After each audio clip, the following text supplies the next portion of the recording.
Ayo sat in his office, his head resting in his hands. He couldn't stop replaying Dr. Tunde's words in his mind. Do the smart thing, or face the consequences. The weight of the situation pressed down on him like a heavy load.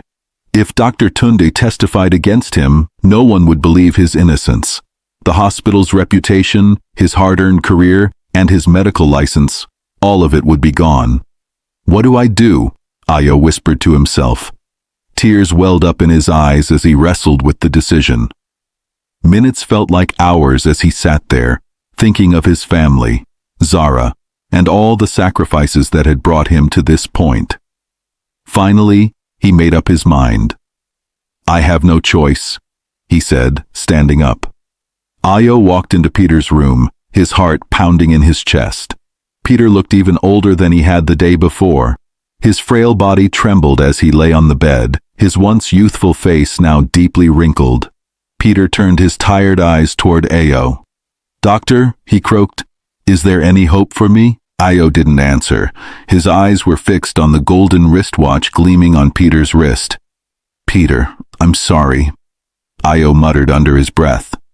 Before Peter could respond, Ayo stepped closer and grabbed Peter's hand. With a quick pull, he removed the wristwatch from Peter's wrist. Peter gasped and tried to speak, but Ayo had already turned away. He clutched the wristwatch tightly, planning to hand it to Tunde immediately.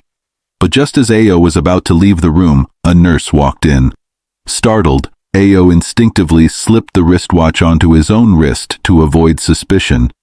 Dr. Ayo, is everything okay? The nurse asked, looking at him curiously. Yes, Ayo said quickly, forcing a smile. I just came to check on Peter. The nurse nodded and turned her attention to the patient. Ayo hurried out of the room and back to his office, his hands trembling. As soon as Ayo sat down at his desk, he felt a strange sensation. It started as a slight tingling in his fingers, then quickly spread through his entire body. What's happening? He whispered, panic rising in his chest. He looked down at his hands and froze. His skin was wrinkling before his eyes, his once youthful hands turning frail and aged. He stood up and stumbled to the mirror on the wall.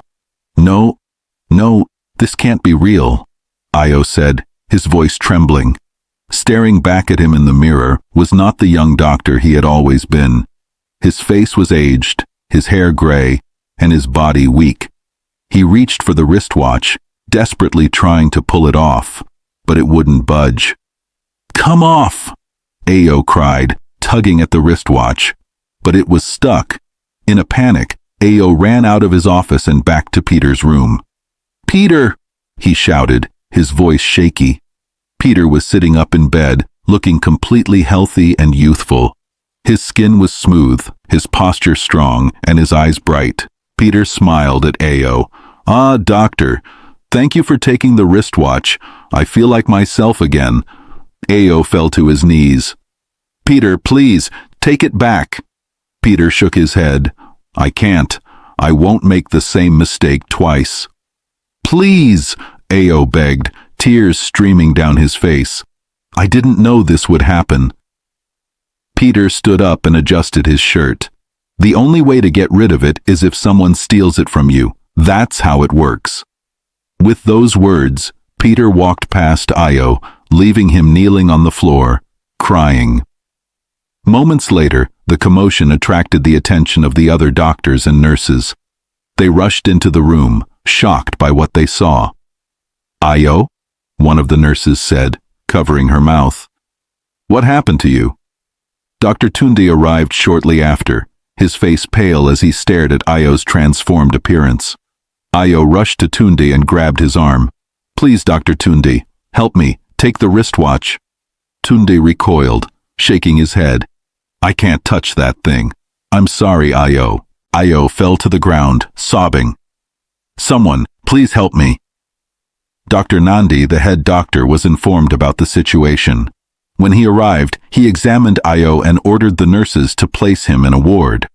We'll administer some drugs to keep him calm, Dr. Nandi said. We need to monitor him and figure out what's going on. Meanwhile, Zara was calling Ayo repeatedly, but he wasn't answering. Worried, she called Bola. Hello, Mama Ayo, Zara said, her voice anxious. Have you heard from Ayo today? No, my dear. Why? Is something wrong? Bola asked. I've been calling him, but he's not picking up, Zara said. Let me try his number, Bola said. I'll call you back. After hanging up, Bola and Purity began calling Ayo, but his phone just kept ringing without an answer. Mama, something is wrong, Purity said, her voice trembling. We're going to the hospital, Bola said firmly. When they arrived at the hospital, they were met with the shock of their lives.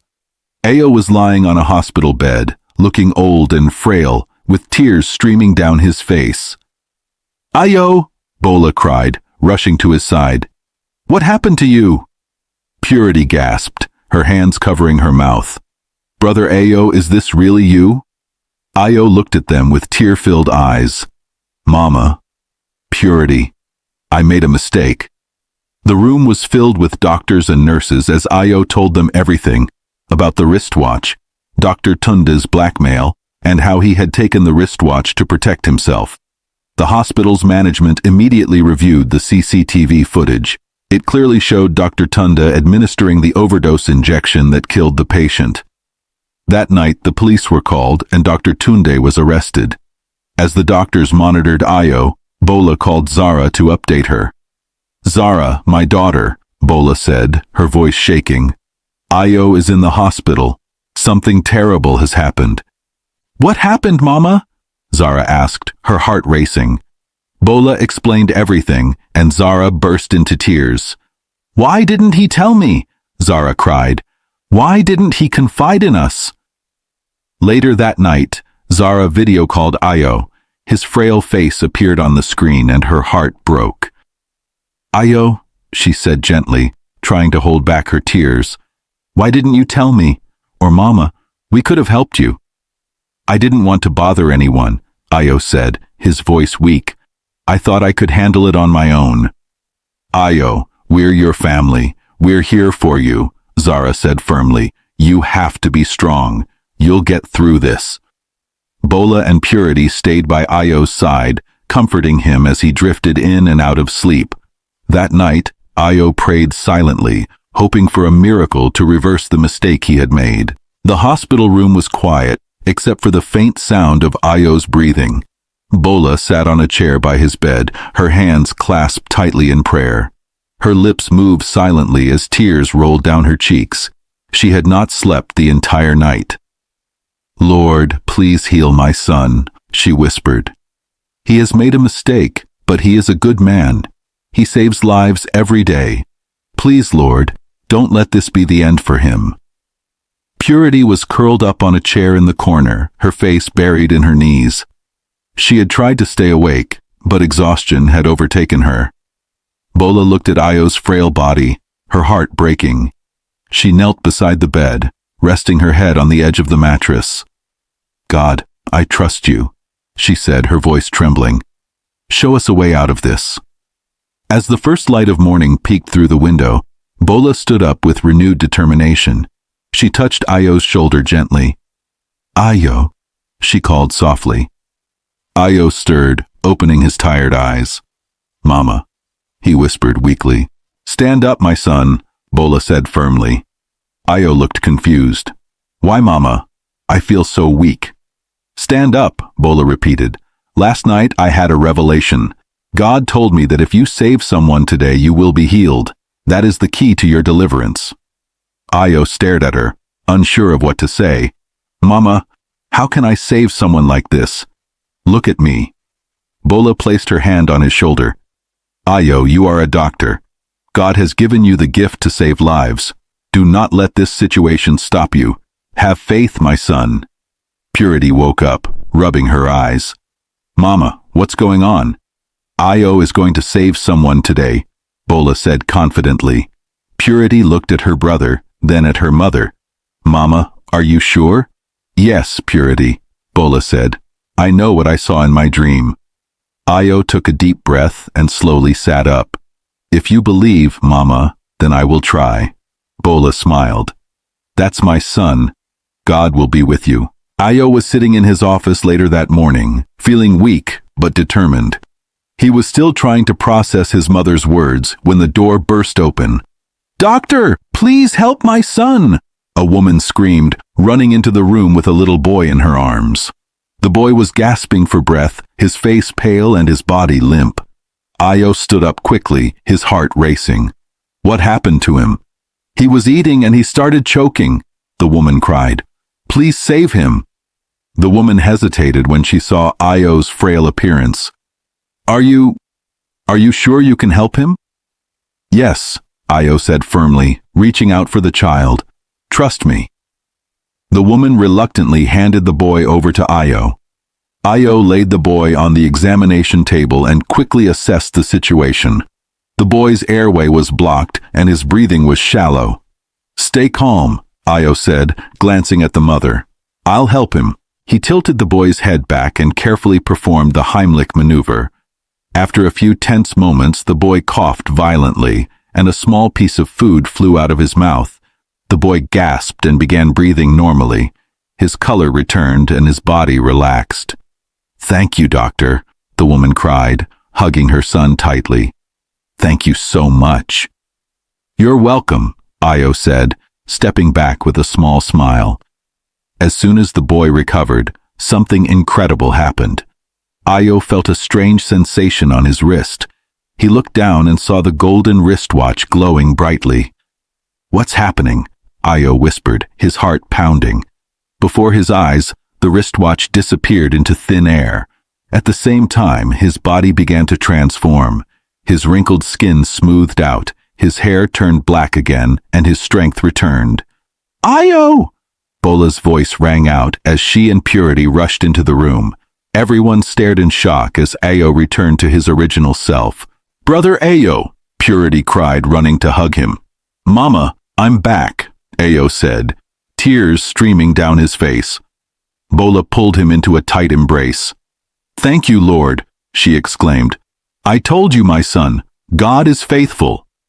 The nurses and doctors who had gathered around began clapping and cheering. "You're a miracle worker, Dr. Ayo," one of the nurses said. Later that day, Dr. Nandi, the head doctor, met with Ayo in his office. "Ayo, you've been through a lot," Dr. Nandi said. "You've shown incredible strength and courage, but you need to rest. I'm giving you a week off to recover." "Thank you, sir," Ayo said gratefully.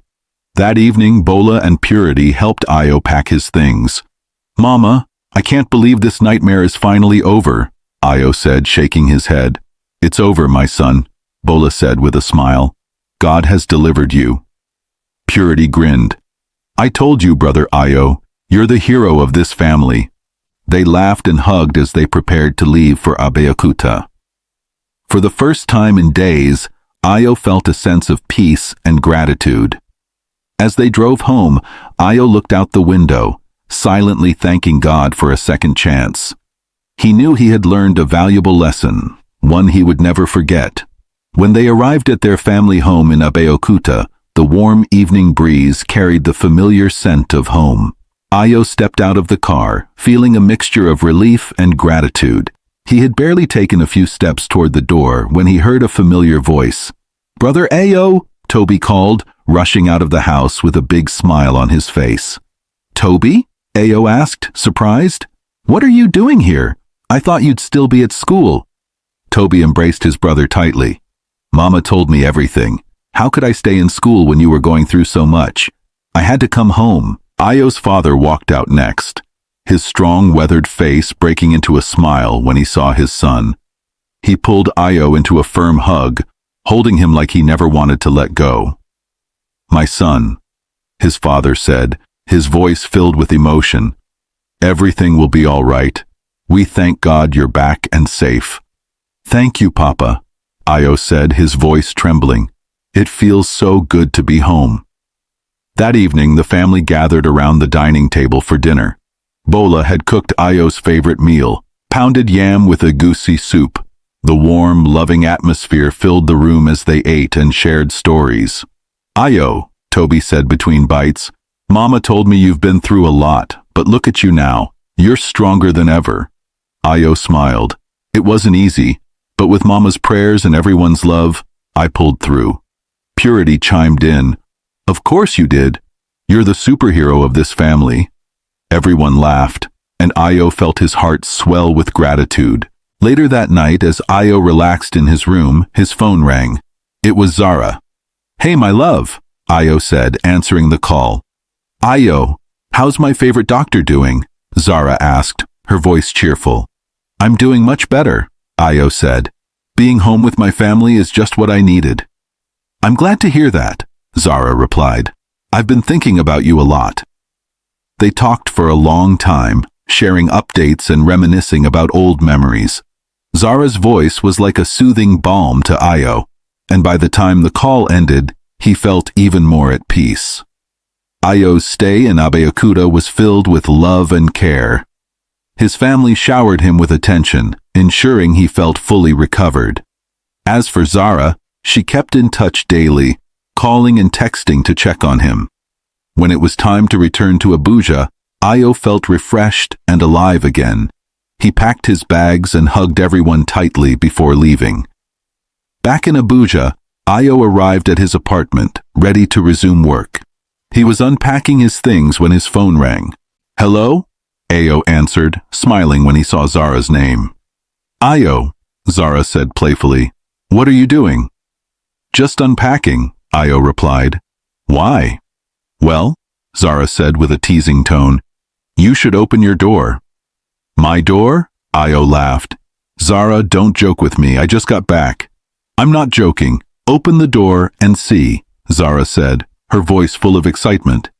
Curious, Ayo walked to the door and opened it. There, standing tall and beautiful, was Zara, her suitcase beside her. "Zara!" Ayo exclaimed, his face lighting up. Before he could say another word, Zara stepped forward and hugged him tightly. "I missed you so much," Zara said, her voice muffled against his chest. "I missed you too," Ayo said, pulling her closer. They shared a kiss, their hearts full of love and relief. Inside the apartment, Ayo looked at Zara with a big smile. "Why didn't you tell me you were coming?" "If I told you, it wouldn't have been a surprise," Zara said, grinning. "You're full of surprises," Ayo said, shaking his head. "But thank you for coming. I have so much to tell you." "I'm all ears," Zara said, sitting on the couch.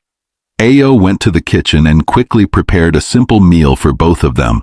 They ate together in the living room, talking and laughing. "By the way," Zara said after dinner, "I've finished my final exams." "That's amazing," Ayo said, his eyes lighting up. "I'm so proud of you, Zara." "Thank you," Zara said. "I'll be going back in a few weeks to finalize everything, but I couldn't wait. I needed to see you and make sure you were okay."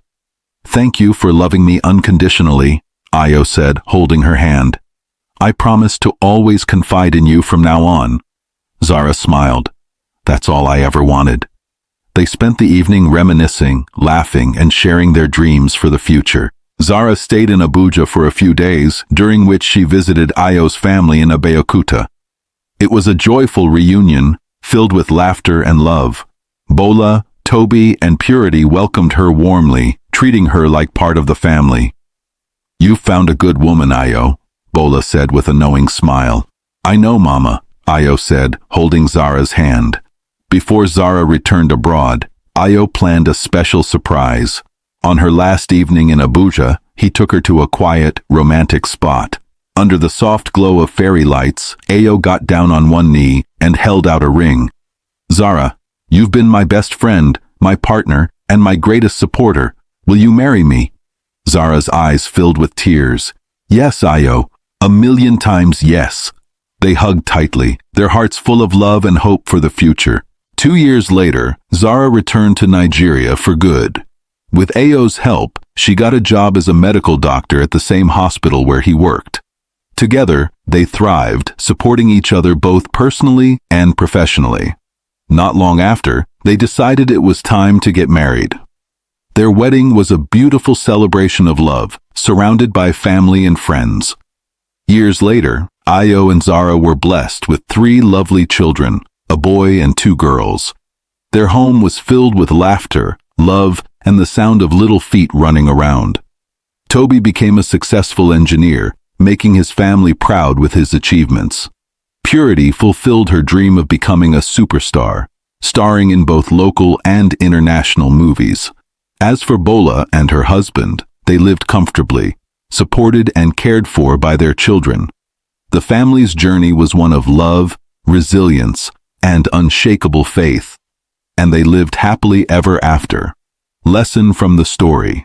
In life, no matter how hard things may seem, it's always important to stay honest and never take shortcuts. Ayo's story teaches us that doing the wrong thing, even when you feel trapped, can bring more trouble than you can handle. When faced with challenges, speak up, trust your loved ones, and seek help from the right people. We also learn that family is a great source of strength.